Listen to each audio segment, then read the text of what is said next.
O episódio 1092 de One Piece é tipo aquele segundo tempo de final de campeonato em que tudo começa tranquilo. Mas em 2 minutos já tem confusão, plot twist, gente trocando de roupa, robô voando e pirata apanhando. Se Egghead já parecia um parque de diversões da ciência maluca, agora virou oficialmente um caldeirão fervente de caos, com uma colher de drama e uma pitada generosa de tapa na cara da lógica.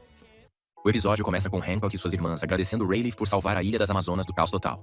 Rayleigh, com toda sua humildade de velho badass, admite que só conseguiu evitar um desastre porque as circunstâncias estavam a seu favor. Afinal, enfrentar Barba Negra de frente não é brincadeira nem para um ex-braço direito do Rei dos Piratas. Ou seja, até o Rayleigh, que nocauteia bicho papãs no soco, sabe que não é bom brincar com fogo. Enquanto isso, relembramos o barraco generalizado que rolou antes. Barba Negra, o pirata que tem mais frutas do diabo do que paciência, exigia que Hancock desfizesse as petrificações, alegando que se importava com a sua tripulação. Sim, Barba Negra e sentimentos, 2 conceitos que raramente estão na mesma frase. Hancock, sendo a rainha que é, mandou na lata.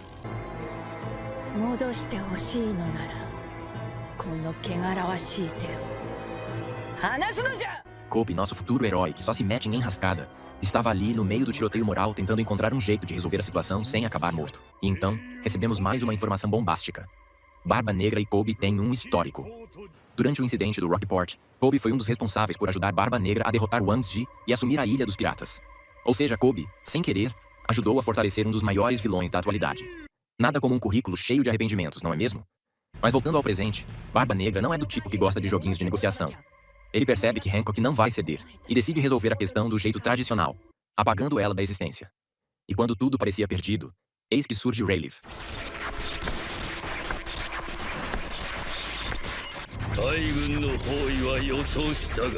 O vovô espadachim mais casca-grossa dos mares. Com uma presença tão intimidadora que até a tela do anime treme, ele saca a espada e aciona seu supremo hack do rei, jogando um ultimato.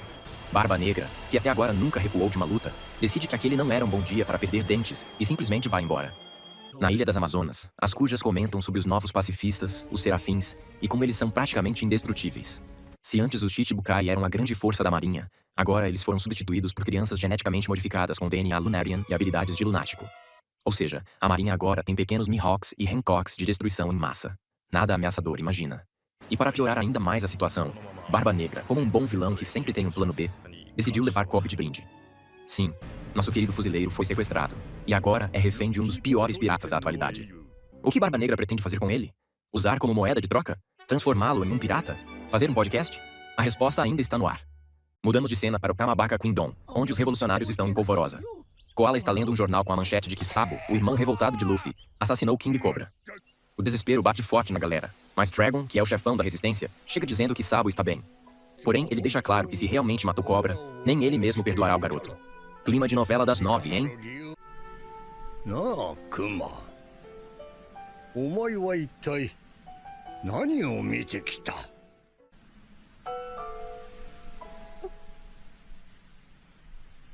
E então, de repente, um plot twist. Sabo liga para os revolucionários. Isso mesmo, ele conseguiu um telefone para chamar sua equipe e agora vai explicar o que realmente aconteceu. Mas claro, a marinha está interceptando a chamada. A emoção sobe e a tensão aumenta. Enquanto isso, no Sunny, Luffy está arrasado ao ouvir sobre Sabo. Ele se recusa a acreditar que seu irmão fez algo tão extremo. Mas o que realmente preocupa a tripulação é outra notícia. Vivi está desaparecida. E como sempre, Luffy quer resolver tudo no soco e sugere ir até Marijoa salvar a princesa da areia. Zoro, o único que ainda tenta colocar um pingo de sensatez nas decisões do capitão, lembra que não adianta sair correndo sem um plano. Afinal, se eles não conseguiram invadir Impel Down, imagina o QG dos dragões celestiais. Mas o que era um diálogo rápido vira uma confusão. Luffy, Sanji, Nami e Chopper começam a xingar Zoro, porque claramente discordar do capitão significa estar errado. O resultado? Uma briga clássica entre Zoro e Sanji. Porque nada une mais um grupo de amigos do que socos e chutes gratuitos. Enquanto o caos rola solto no navio, Robin, sempre a voz da razão, tenta acalmar os ânimos e informa que tem mais notícias sobre pessoas que Luffy conhece. O capitão, porém, decide que Robin deve selecionar o que é realmente importante, pois já tem muita coisa para processar. Isso só prova que até o Luffy sabe que One Piece tem um excesso de informações bombásticas a cada capítulo. E antes de encerrar o episódio, temos um momento especial. Luffy, emocionado ao lembrar de Ace e Sabo, finalmente revela para a tripulação seu verdadeiro sonho. Mas, claro, não podemos ouvir. O anime deixa tudo em suspense, mostrando apenas as expressões surpresas da tripulação. Uns riem, outros acham impossível, e Zoro provavelmente só quer terminar a soneca dele. Mas o mais interessante é que esse sonho também foi compartilhado com Ace, Sabo e até mesmo Shanks, que chegou a derramar algumas lágrimas. シャンクスなんか涙流して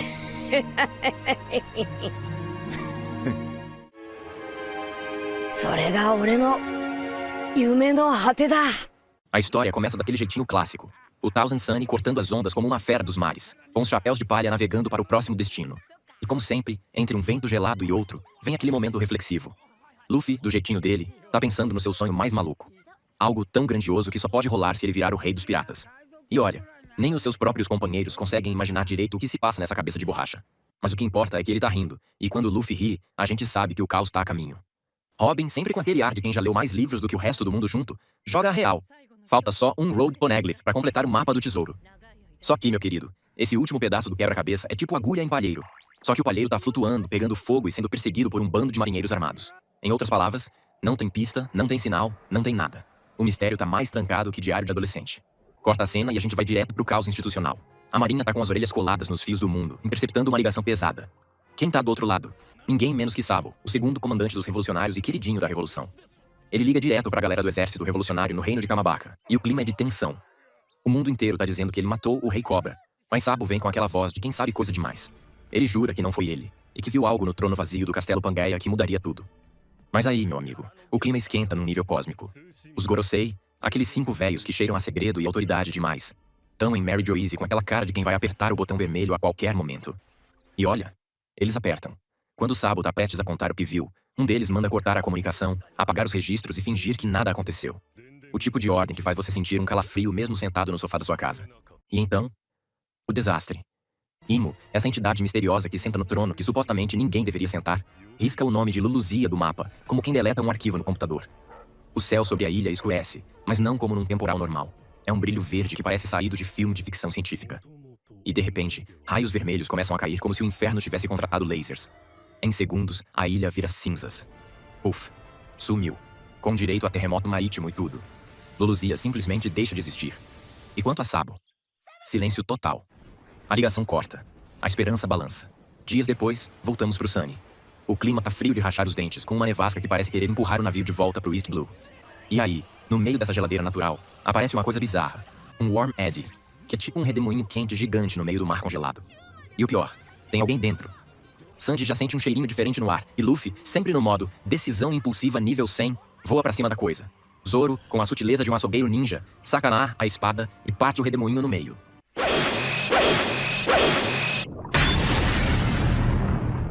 E o que sai de lá? Uma garotinha misteriosa, voando, junto com Chopper, que tinha saído da cabine pra ver a bagunça e foi levado pelo vento como uma folha de outono. No maior estilo salva-vidas de borracha, Luffy segura os dois no ar, uma mão no mascote, outra na novata. Tudo isso planando no meio da tempestade. Mas a moça começa a gritar desesperada para avisar os tripulantes do Sunny. Tem algo lá embaixo, algo grande. O Zop, com aqueles olhos de quem já viu coisa demais para uma vida só, percebe 2 brilhos sinistros emergindo das profundezas. E a frase que passa pela mente dele é clara. Corre, meu chapa. Porque os olhos são de um tubarão gigante, e não é qualquer um. É um bicho que olha pro navio como se fosse sushi flutuante.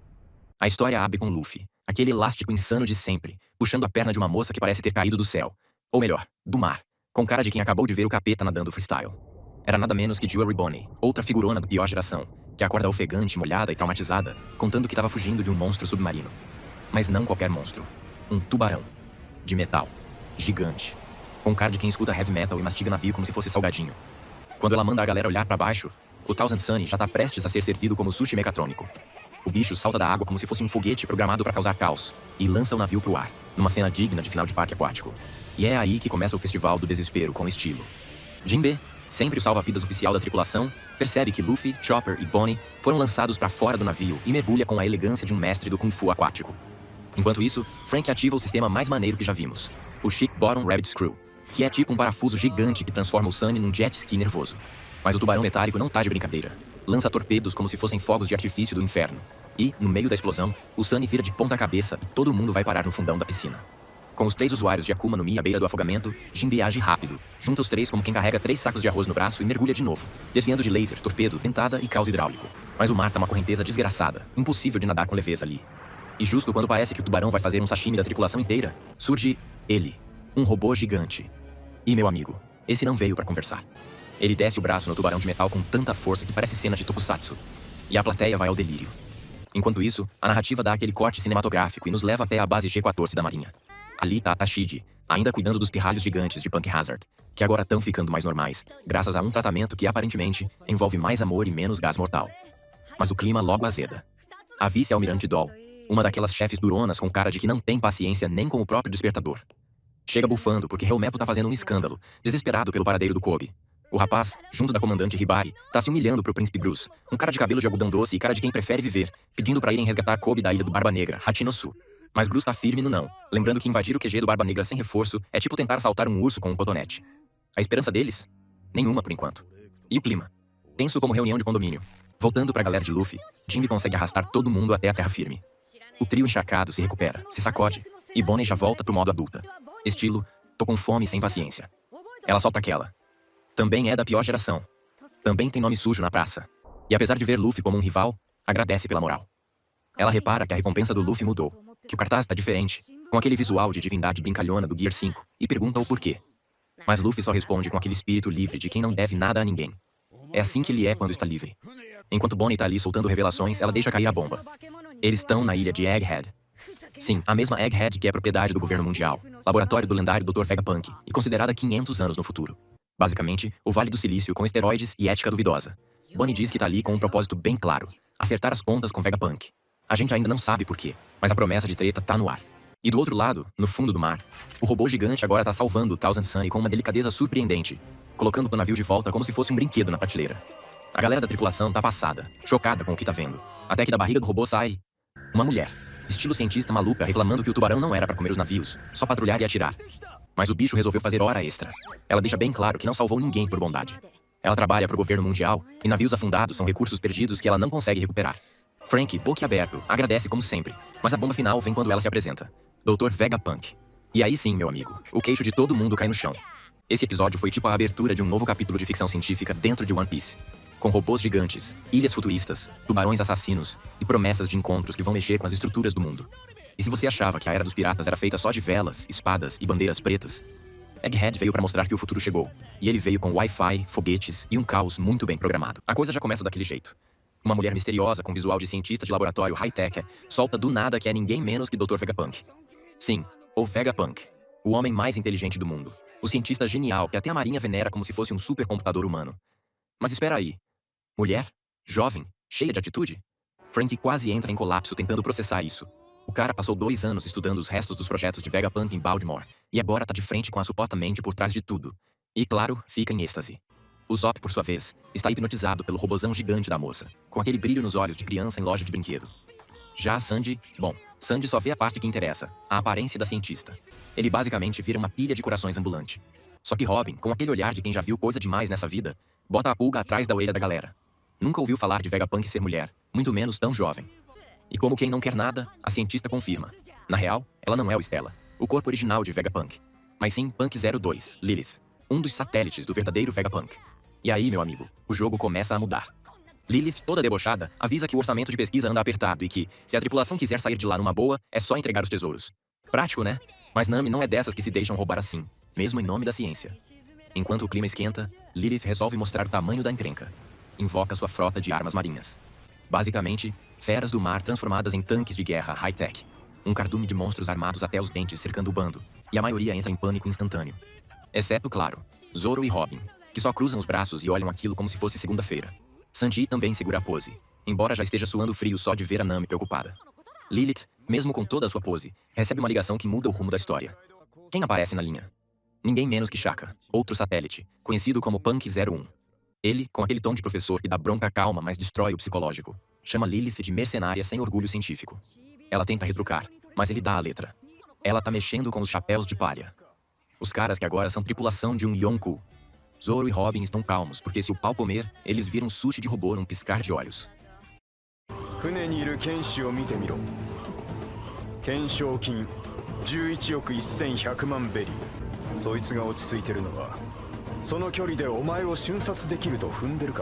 Lilith, finalmente percebendo que mexeu com gente graúda, dá aquela recuada estratégica, e Zoro aproveita a deixa pra dizer que eles têm alguns assuntos com Vegapunk.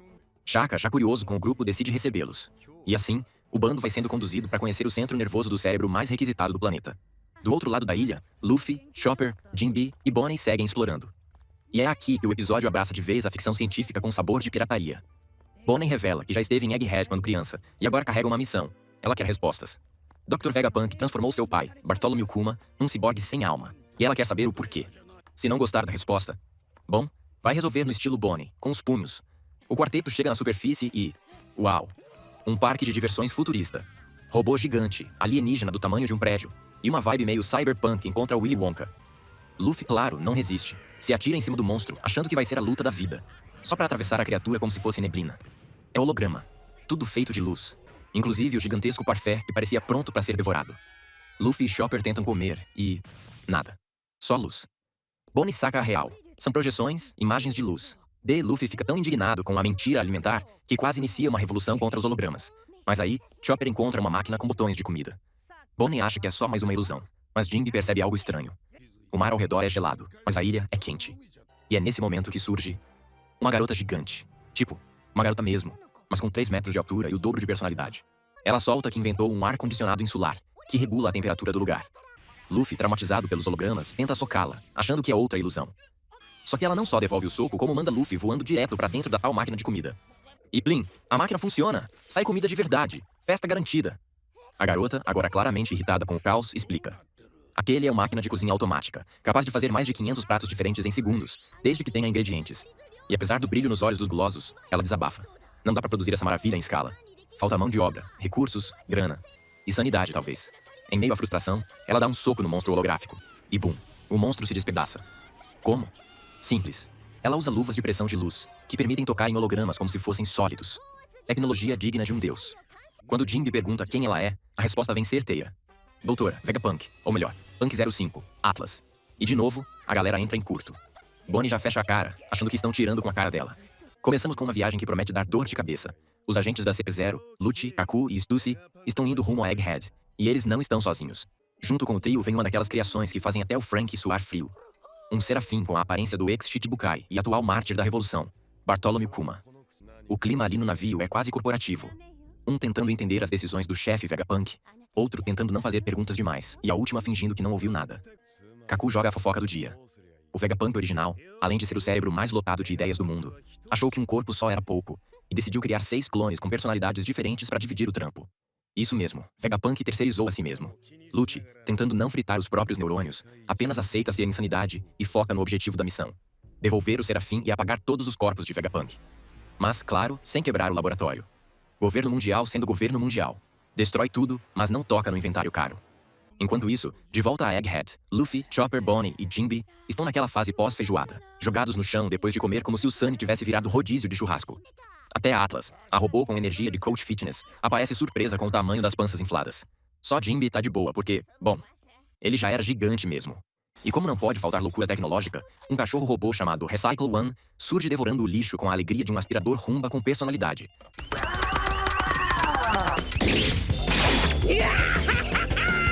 Atlas volta pro trampo e deixa a galerinha explorando o ambiente.